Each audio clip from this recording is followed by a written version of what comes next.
Issues on global television this beautiful Tuesday. Well, I'm excited because, well, anytime we want to talk about issues like this, I feel we want to give a perspective to certain happenings in the country and give our viewers at least a succor to an extent. My name is Ramsey Enoch, and of course, I'm excited once again to let you know that Global Television is on DSTV channel 365 and StarTimes channel 276, and of course also on Free TV. And you can also follow us on all our social media platforms at Global TV NG. And this program is being streamed live as we speak on our YouTube channel. You can drop your comments and your reactions there for us. Before now, in 2023, we heard so much about fake bishops. But this time, we're hearing about real bishops, Catholic bishops to be specific, who had paid the president a visit in Aso Rock. And a lot of matters arising from that situation. Onaikong have said something, and so many things, of course. He has talked about the issue of poverty, what Nigerians are facing, and feeling like it's like this administration is shying away from it. As he said, the presidency is somehow not responding positively, according to him, to the situation. And he came out in the media space today. We all saw it when he was saying, well, people may not come out to vote if they know that APC is going to win the election. All of this, we've not had him spoke like this before now, as in when we talk about real political talk, he's been speaking anyway, but then this is directly to the presidency and of course to the All Progressive Congress, which is the ruling party. Now, we want to look at that statement, the 2027 race, and how he has expressed his feelings that Nigerians may not come out to vote in 2027. Some people will be thinking, what could be the reason why he had to say this after the visit? Is there anything more that we need to know about the visit that we've not known? Or maybe personal opinion, or he feels that, well, Nigerians are tired of the All Progressive Congress. And would this statement speak anything to the minds of Nigerians come 2027? As a matter of fact, campaigns will start in just a few days from now. This is August already. It is August that the campaign will start in earnest. I have my guest already seated in the studio who is going to be giving a perspective to this conversation in the person of Abdurrahman Aliagan, who is a public affairs analyst, political analyst, and of course, he is a senior correspondent and a publisher. It's good to have you join us on the program today. Oh, nice having me again. I'm glad to be here. Thanks for joining us. Should I sing Happy Birthday to you? You know, yesterday I was saying, well, I know a lot of Nigerians must have benefited, you know, because I know who you are and how you relate with Nigerians, especially the less privileged. And I know lives have been touched. I wouldn't want to say how old you are, but then it's a strong milestone.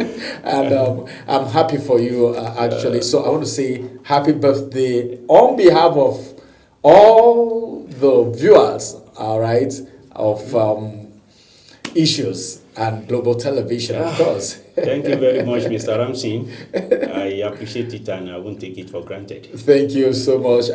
Well, it's not a personality interview, so let me know actually how you feel. All right, let's get into the issue. 2027. So many things. I don't know. In Nigeria, when election is coming close, you see a lot of things from religious leaders, from political leaders, you know, from traditional leaders, from economic analysts. Everyone is speaking when election is coming close. And sometimes some people will say, well, everything is targeted towards the ruling party. Some people will say, well, it is normal. And some people will tell you, well, if the oppositions can't do it, other other people who have the opportunity to do it. And sometimes you'll be thinking when a visit, all right, I don't know if it's a courtesy call or it's an invitation or something, has resulted to a lot of issues on the media, in the media space, in the mouth of Nigerians and all of that. Now, Onyeka is coming, Onyeka is coming to say, well, the way he sees things, Nigerians, all of you Nigerians, he said, well, they believe that APC is going to win this election, presidential election, may stop people from coming to vote. What do you make of that statement? Yeah, thank you very much. You see, Bishop Onyeka, you know, just like you gave in your opening remarks, has been a consistent commentator on national issue. And if we look at it, one of the critical stakeholders to national polity or national issues supposed to be religious leader, then maybe traditional rulers and what have you. But in recent time, we discovered that there were influx of both traditional rulers, religious leaders into the party, partisan, taking part in political affairs, taking sides. So from there, when you now see somebody coming from that background and giving a kind of comment, it can actually raise dust. This is not the first time Bishop Onyeka is making comments on national issue. But from what he said recently, that given what he observed, that there is possibility that APC will win, and this may lead to voting apathy. So, one, if we study political situation of Nigeria critically, we'll be looking at it that, yeah, the way APC has carried itself as a party and the way they have related with other party or political system in Nigeria, we can agree to what Bishop Onyeka said, that, well, with the look of things, it's like APC is going to win 2027 election. And, you know, when citizen feels that their votes is no longer counting, you know, it will bring a natural resentment that people will just look at it, that what am I even going to vote for, since the election has been determined, of which is not a good thing, it's not a good omen for Nigeria's democracy. But one, we must not shy away from the fact that election is not won on the basis of a comment or maybe digital, social media engagement. So what gives legitimacy to credible election is when people come out to vote. And it's not a surprise. In 2015, President Goodluck Ebele Jonathan was an incumbent president, but yet the then opposition, which is the present governing party now, they did their homework very well. They campaigned to an extent, hiring an expert from foreign land to come and do the campaign.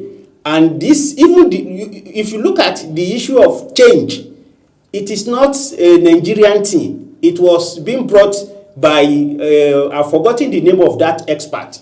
Is a brand manager that Tinubu employed, and he paid for, he bankrolled the cost. So campaigning is part of what gives voters, electorate confidence. Because when you come out to showcase what you have, what you have for the people, what is in your manifesto, and if you are able to tailor it and work on the psychology of people, you can easily win an election, just like it happened during the 2015 that brought APC to power. What I'm trying to say is that, yeah, Bishop Onaiyekan has made that statement. Even before Bishop Onaiyekan made that statement, look at the governor of Osun State. He came out crying, calling on the president that the way things is going in Osun State is like that APC wanted to hijack the election in the state. Because by August 15 now, Osun poll will start. And if you look at what has been going on in that state in the recent time, it has led to so many killings. They've wasted so many lives, and the governor came out to cry to the president. Recently, the governor demanded that they should change the commissioner of police in the state, of which they changed the commissioner of police, and some of the arrested political, whatever they call them, were released, and they reinstated the commissioner of police. They reinstated him back to the state. So what is this telling us? That they removed him and sent him back. Some people even went to Human Rights Commission, I think today or yesterday, that the commissioner of police that was took from Osun State have been reinstated back there. So all this, is tilting towards August 15 election in Osun State. And with the look of things, it's like APC is doing everything possible to take power from the incumbent, which is not out of place. If you do well as a governor, your credentials should be enough for you to canvass for people's vote. But in a situation whereby, as governor, as president, you don't have anything to show, so it becomes a do or die affair. That is the reason why APC in Osun State, they wanted to take over the power from the incumbent governor, and the incumbent governor is saying, yeah, I'm holding to power because I have one or two things to show. So it now depends on the electorate. Then the question is now, is the votes of Osun people going to count? That is what Bishop Onaiyekan is saying. Because look at, to APC now, about 32 governors is in the APC. And if you look at it, in a normal arithmetic calculation, out of 36 states, if you have gotten 32, it is expected that the election is going to be a walkover. But I still, from what I can see, from the way the APC is preparing for that 2027 election, is like with 22 states, though some other people are saying, yeah, Tinubu can be boast of 22 governors, not states, not the electorate in the state. And just look at what happened in Edo, where I think is it the protocol person to the governor, you see the way he was lynched, and people are saying, that is a testing microphone to 2027 election.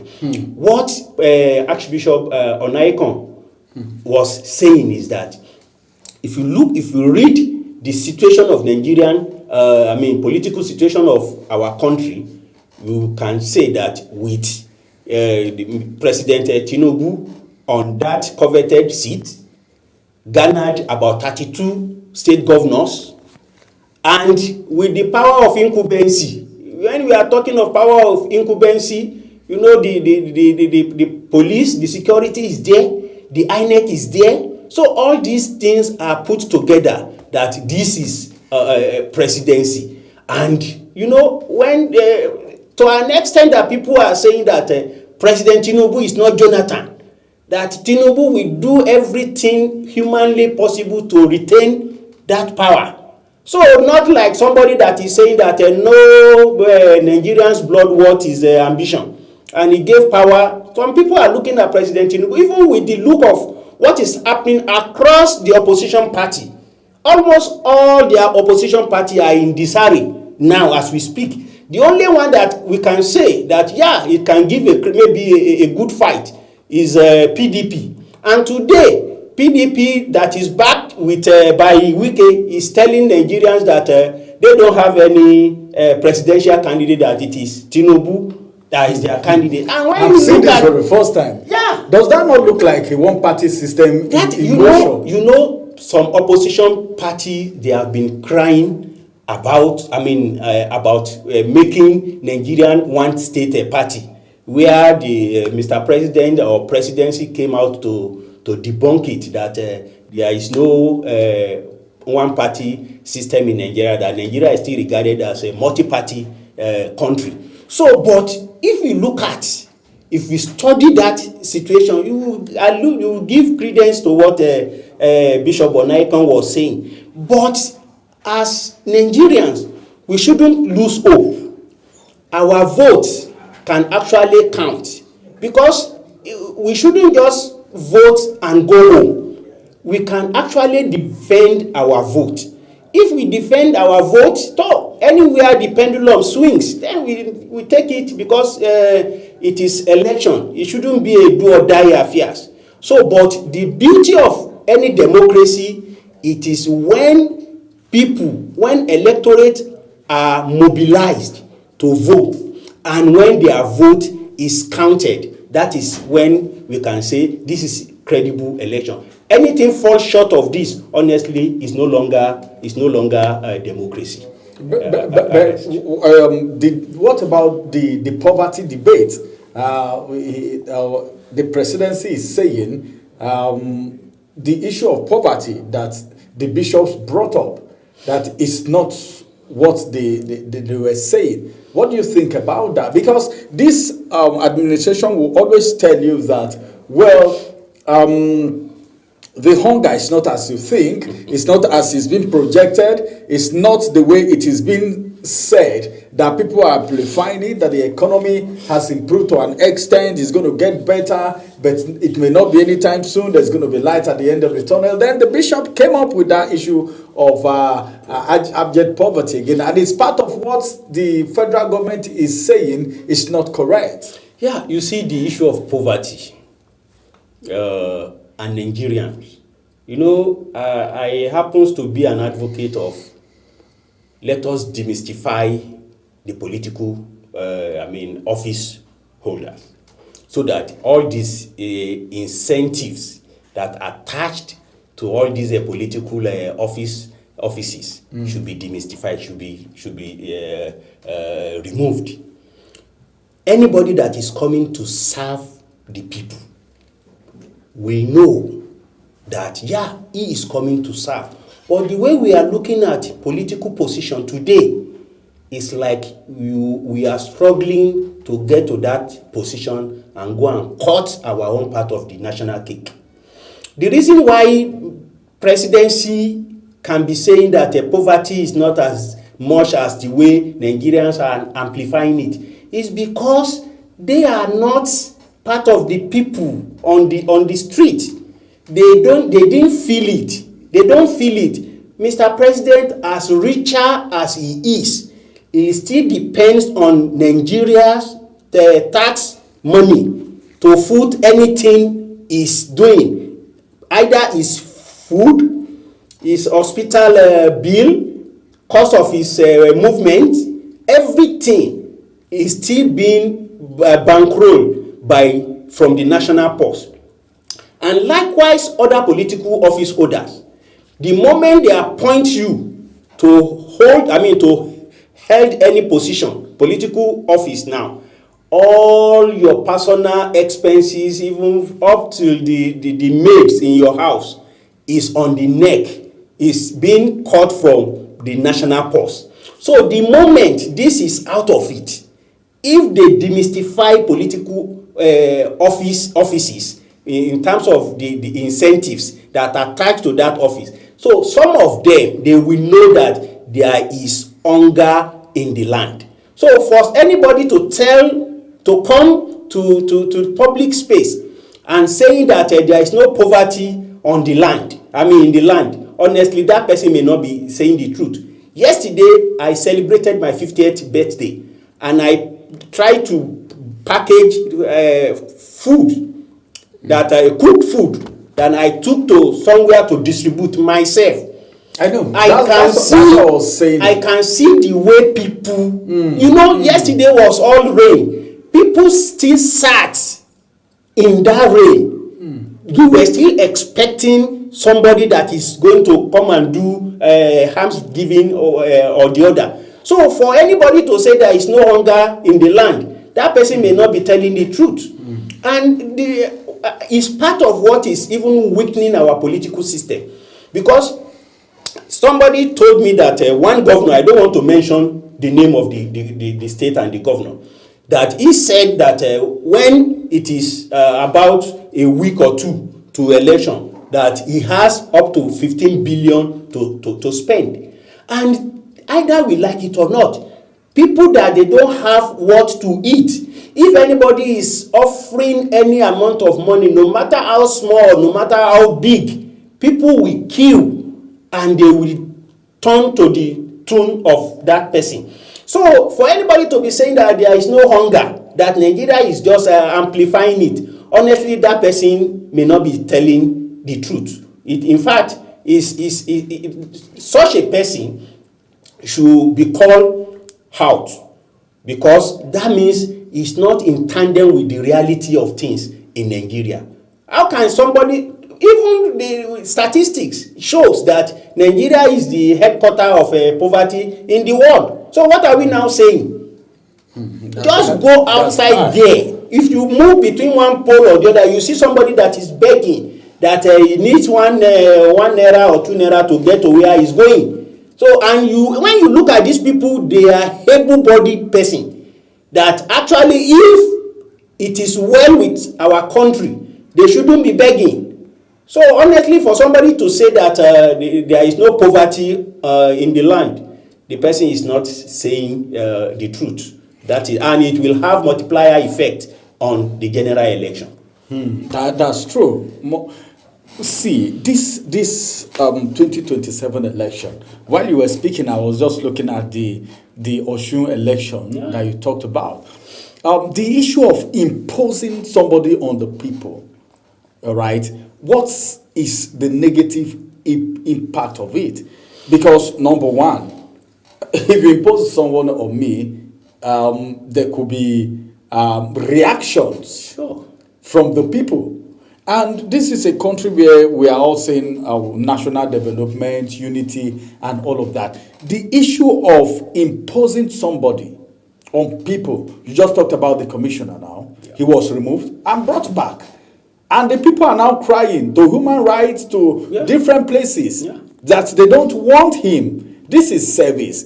What do you think is the implication of this kind of thing, whether it's a political office holder, whether it's a security officer, whether it's anyone at all imposed on the people in a democratic setting? What do you think is the implication? You see, the implication is always negative. Because, one, if you impose somebody on me, naturally, I will react to it. Not to talk about a whole state. Just let's look at the just concluded primaries across 36 states and even the Federal Capital Territory. Can you tell me that any state in Nigeria, be it APC, PDP, or what have you, where there was no candidate in position? And you see, the moment somebody somewhere just imposed a candidate, example is that of Osun. Both the governor cried to the president and IG that the killing in the state is no longer, they can no longer bear it. That the commissioner of police in Osun State has taken side with the APC, that they want president or the IG to remove the CP.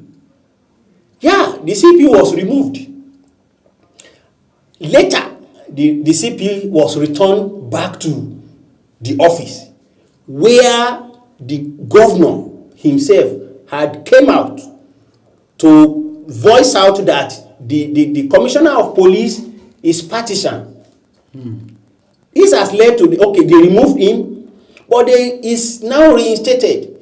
You know, in a situation whereby we are looking for a free, fair, and credible election, when governor has said that, yeah, he's no longer having confidence in the person of the commissioner of police in Osun, but the IG insisted that he is going to be the person to conduct, to see to the security system in that state till election and possibly after. What is that telling us? Yeah, they may be saying that maybe governor is crying foul. Either true or false, the allegation has been made. But the beauty of democracy is you have the freedom to speak out.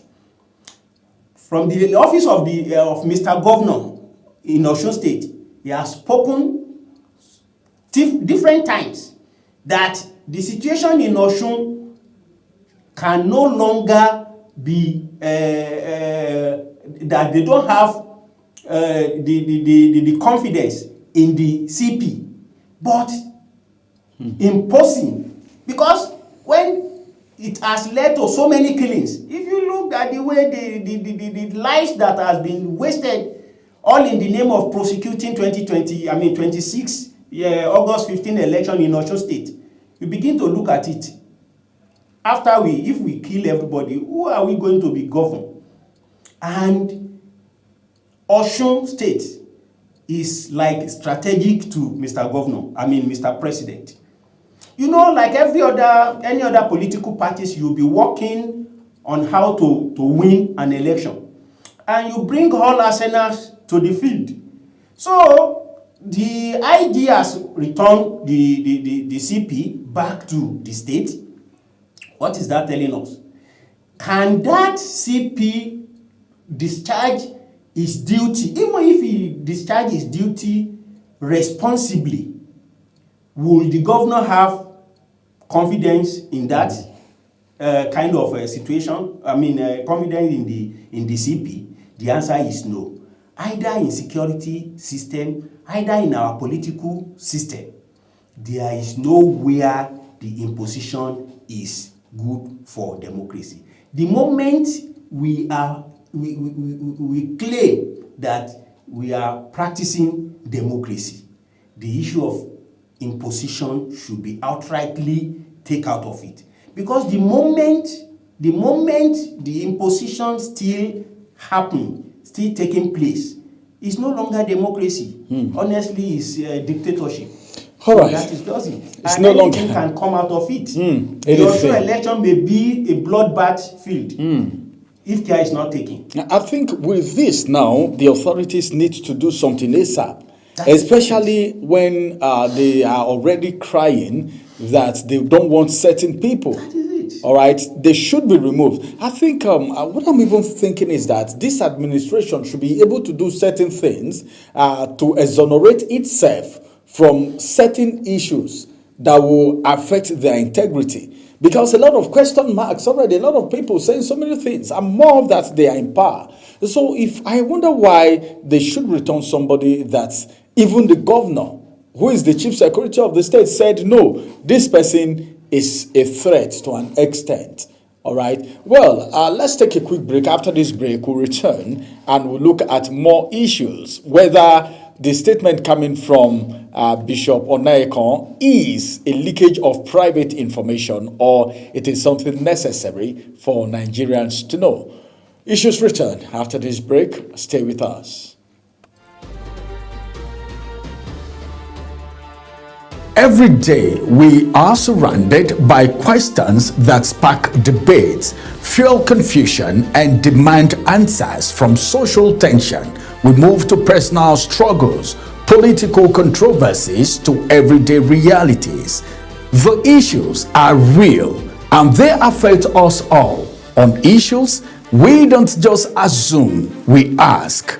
We bring together experts, eyewitnesses, and the people at the center of the matter to break it down. Fact by fact, truth by truth. Yes, no guesswork, no fighting, just clarity, different voices, different perspective, one honest conversation. If it affects your life, your future, or your community, it is an issue. On issues, questions meet answers with conversations that matter. Showing every Tuesday and Fridays at 5 p.m. on Global Television. Clarity starts right here on Issues.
Every day, we are surrounded by questions that spark debates, fuel confusion, and demand answers. From social tension, we move to personal struggles, political controversies, to everyday realities. The issues are real and they affect us all. On issues, we don't just assume, we ask. We bring together experts, eyewitnesses, and the people at the center of the matter to break it down. Fact by fact, truth by truth. Yes, no guesswork, no fighting, just clarity, different voices, different perspective, one honest conversation. If it affects your life, your future, or your community, it is an issue. On issues, questions meet answers with conversations that matter. Showing every Tuesday and Fridays at 5 p.m. on Global Television. Clarity starts right here on Issues.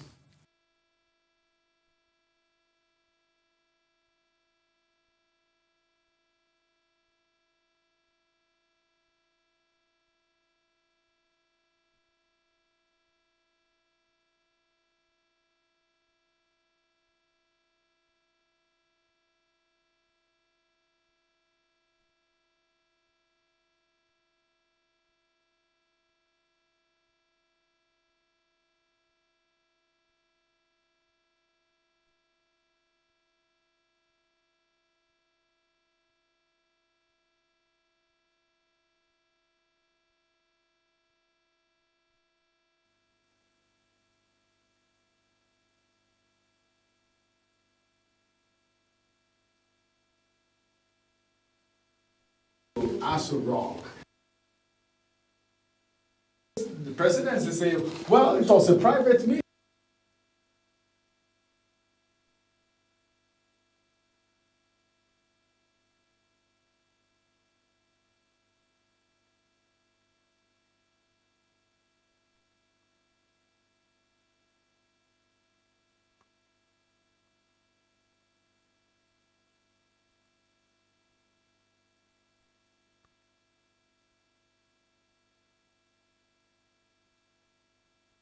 analysis of the situation, putting 1, 2, 3 together with the electorate and what Onaikon have said, that if people feel that the All Progressive Congress is going to take the stage, is going to take the day, something may actually happen. And as a matter of fact, we know that so many things will happen, but then I am not sure if the All Progressive Congress would want to fold their arms. But then let's look at 2027 right now, everyone.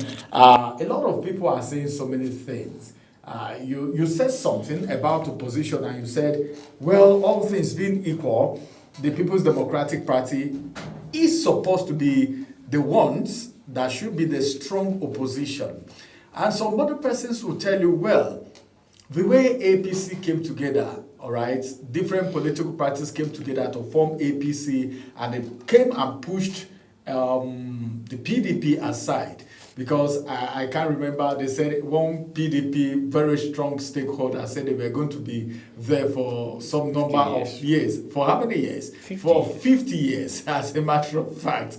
But we saw also what happened. Now, looking at what is happening right now, because whether you like it or not, Nigerians are very intelligent people.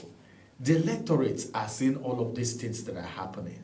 Some people have not even recovered from what happened in 2023, as it has to do with the Obi movement thing. And unlike 2023, where we had Obi movement, the obedient movement, even though they are still there, how did you perceive the NDC come 2027 now that PDP is not standing their ground? Some people were like, well, if not because of power tussle and I want to be in office by force, if you put everybody in ADC, NDC, Labour Party, come together, at least they may be able to give APC a run for their money, joining force with PDP. And now we have all of this. So what do you think? In 2027, scattered, I don't want to use the word scattered, but then unorganized setting that we have position is concerned. Yes, if we look at the political situation in the country now, you can agree with me that Nigerian politicians, they have not provided a formidable opposition party that can actually give the APC running for their resources.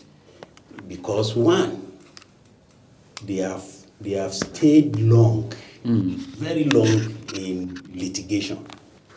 They fought themselves with tooth and nails in the court.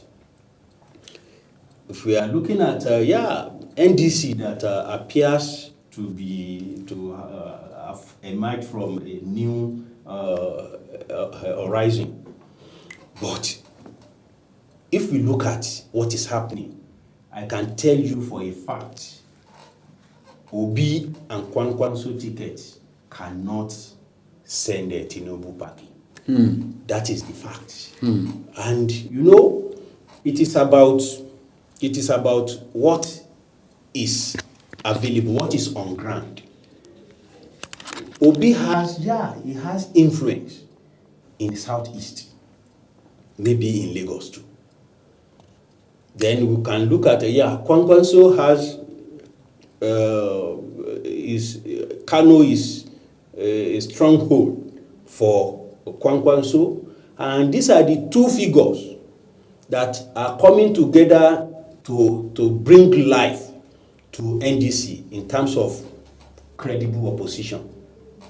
But if we do that calculation vis-a-vis President Bola Ahmed Tinubu, I can tell you that it cannot give them that ticket, that coveted seat. So what Nigerians are expecting now is, just like the CPC, ACN, Labour, which other parties, that they came together ANPP, they came together in 2014 to form a formidable opposition that gave a serious fight to PDP, and they relinquished power, take power from PDP in 2015. So, but from what is available, NDC is just, when we are talking of political gladiators, is just Obi and Kwankwaso. Look at ADC, where Atiku is the presidential candidate, and Rotimi Amaechi. This morning I was listening to the Wike's monthly media chat. With the analysis that he gave, you will know that Rotimi Amaechi cannot bring anything serious from Rivers State when it comes to vote. Because if you look at it, given the analysis, and which is fact, by the FCT minister, he said when Rotimi Amaechi was serving minister, A-class minister, that he could not give Tinubu 25% in Rivers State, both in 2019 and in 2023, I mean 2023 and 2019. So, if that is ADC, we'll be looking at Atiku in the north. Yeah, Atiku is a very strong politician in the north. But with the way the north has been divided politically today, nobody will believe before now that an average northerner can just give support to somebody from the south the way they gave it to Asiwaju Bola Ahmed Tinubu. And don't forget, it was President Muhammadu Buhari that made the whole of the north, they rally around him and they ensure that the power gets to APC, to Buhari in the north. And Tinubu has systematically sustaining it by bringing all these gladiators, political gladiators from the north together in 2023. And today, yeah, one cannot say that the 19 states.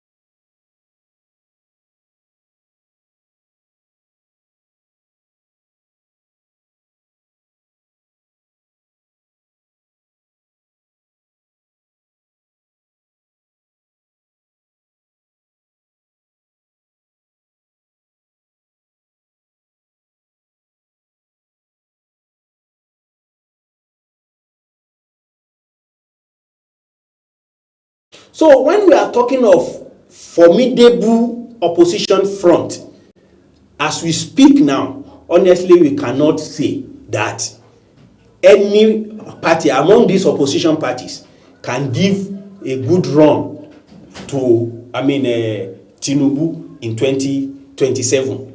Because in terms of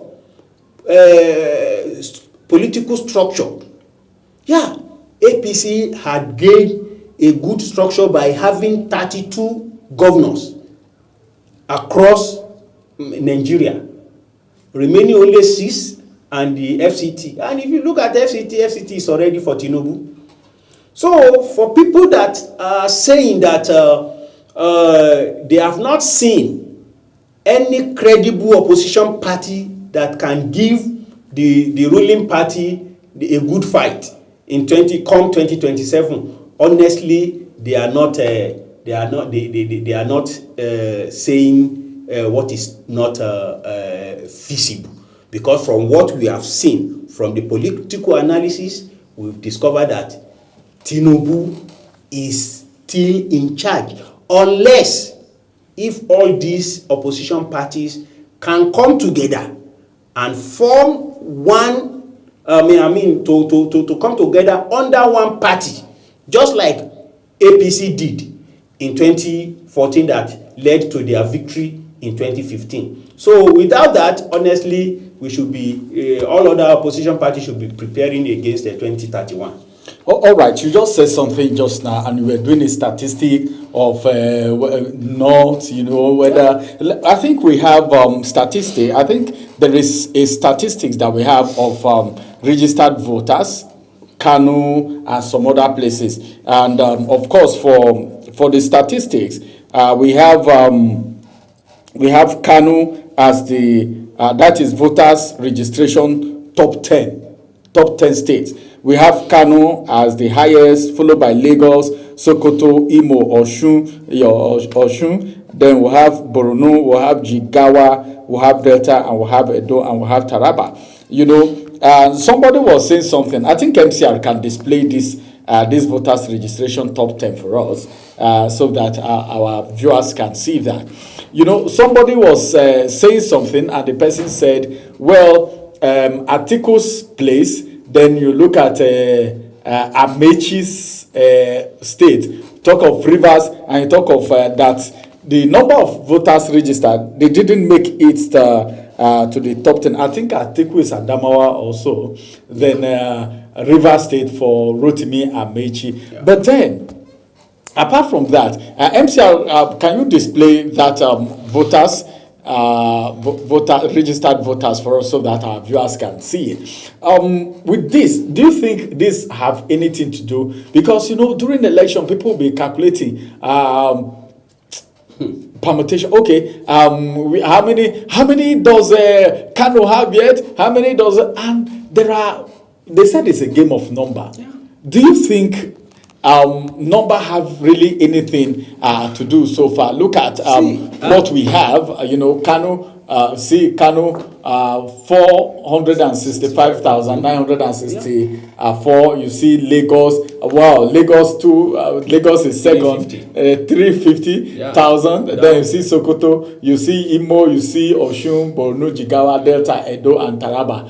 I am not seeing Rivers. I am not seeing Adamawa. Does this have anything to do? Honestly, it has a lot to do. In fact, I equally want to believe that the reason why the people behind this number, it can see it's credited to Daily Trust newspaper. You can see, as long as democracy is a game of number, there is no way you can take number out of democracy when it comes to election. Look at Kano and Lagos.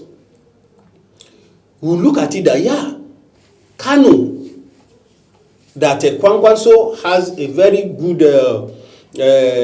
Kano is his stronghold, and from the last election we discovered that Obi won Lagos. When you put 350 to, for example, when you put those figures together, they are still not up to 1 million votes. Now, we can, from this figure, we can be looking at NDC is having a kind of chance with this figure. But don't forget, Kano, that is up to like 10 million in population, getting 465,964 registered voters registered, we can see that this is not speaking democracy. To give credence to what Bishop Onaikon said, because it appears that people refuse to come out to validate, either to take their voters card or to validate it. So with Kano population, with Lagos population, from this number displayed, we can agree that Nigerians are no longer having confidence in our political institution. Coming to your question, Adamawa is off the radar. That is where Atiku is coming from. Rivers is off the radar. That is where Amaechi is coming from. My brother, if you cannot getting something serious from your state, is it my state, for example, or let's say, is it Lagos that Atiku is going to get vote from? Even if we cannot say that what happened in 2023 in Lagos that gave Obi higher upper hand in Lagos, we cannot comfortably say that it's going to repeat itself with what we are having today.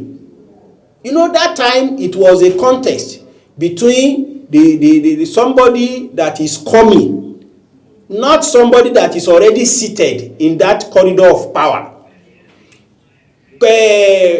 Tinubu, with what he has done in Lagos, what his Governor Sanwo-Olu has put down in Lagos, maybe that can speak to the conscience of Lagosians to come out to vote for APC. But from the available statistics, as at last election, Labour Party won. Labour Party Obi won Lagos.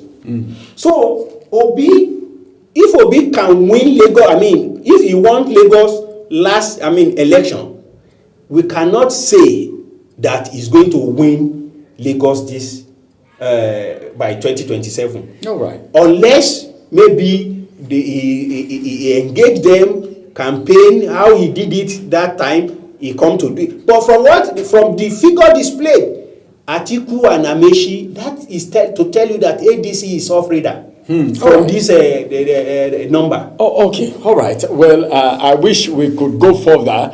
We would have displayed the presidential candidate for the different parties too. I saw plenty parties that I don't even know some, and they all have presidential candidates in 2027, but we can't actually do that now because of our time. Well, that statistics, the voters registration, the 10 leading states might still have more. Well, it may have been updated because registration has been there. It may have been updated. This might not still be there, but you can just some other time, because of our time now, we can't really look at the various political parties and their presidential candidate because of our time right now. Thank you very much, Honorable Abdurrahman Aliagan, for joining us on issues today. Unfortunately, our second guest had a last-minute emergency and is not here today, and you did wonderfully well on the program. Thank you very much for coming. Oh,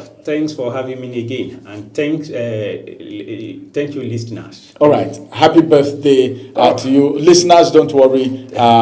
Next time he will bring your own birthday food too. Thank you very much. All right, happy birthday once again. All right, everyone. It's been a very wonderful time. This is where we call it a wrap on issues today. Many thanks for watching. Have a beautiful day ahead of you. Bye-bye for now. I'm Ramsey Enoch Agbo. Yeah, thank you, sir.